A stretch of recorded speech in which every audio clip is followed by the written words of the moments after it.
Saskia and digitalisation. What's the connection here? Or rather, what do all these car parts have to do with digitalisation? Well, we're here in additive manufacturing, 3D printing. Here at BMW, 3D printing is a digital production method because all you need for it is the digital dataset. You don't need to make special tools anymore. So you can focus on aspects like load.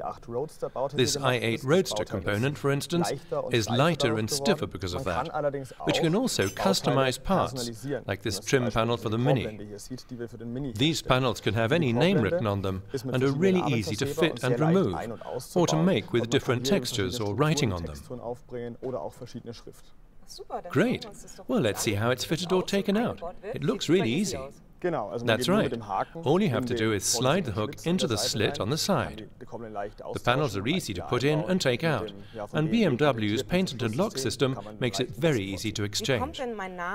But how would you get my name onto there? How can you really personalize the part? We've specially developed a web customizer for that, which you can find at yours-customize.mini. You just put in the name or the icon you want, or change the texture of the product.